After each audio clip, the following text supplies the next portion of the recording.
যখনই ওযু করবেন ওই ওযু দিয়ে 2 রাকাত নামাজ পড়ার চেষ্টা করুন। নবীজি যখন জান্নাতে মেরাজের রাতে জান্নাতে গিয়েছেন, নবীজি সাল্লাল্লাহু আলাইহি ওয়াসাল্লাম বলেছেন, আমি যখনই জান্নাত গিয়েছি, মানে আমাকে যখনই জান্নাত দেখানো হয় তখনই আমি বেলাল তোমার পায়ের শব্দ শুনতে পারি। সুবহানাল্লাহ। হে বেলাল, তুমি কি এমন আমল করো আমার আগে আগে তোমার পায়ের শব্দ শুনতে পারি?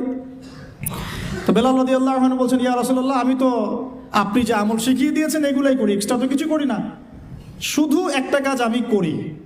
কি সেটা?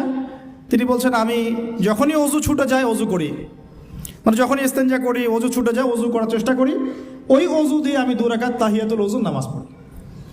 নবীজি বলছেন, হয়তো এই কারণেই তোমার এই মর্তবা দেওয়া হয়েছে। সুবহানাল্লাহ। আল্লাহ পাক আমাদেরকে আমল করার তৌফিক দান করুন। এরপর সলাতে যাবেন, সলাটটা নবীর মতো করে, সলাৎ শেষ একটু কোরআন তেলাওয়াত করলেন, দিনই পড়াশোনা করলেন, কোনো স্কলারের লেকচার শুনলেন, এবার নাস্তা করতে আসছেন। নাস্তার টেবিলে আসলে তো আর সুন্নতের খেলাফ, সুন্নতের কোনো কথাই মনে থাকে না। আর আমি আপনাদের কমিউনিটির মধ্যে এসে দেখলাম সবাই খুব ভোজন রসিক, মাশাআল্লাহ। হ্যাঁ মাশাআল্লাহ, ভালো, খারাপ না, একটা এজ থাকে খাওয়ার।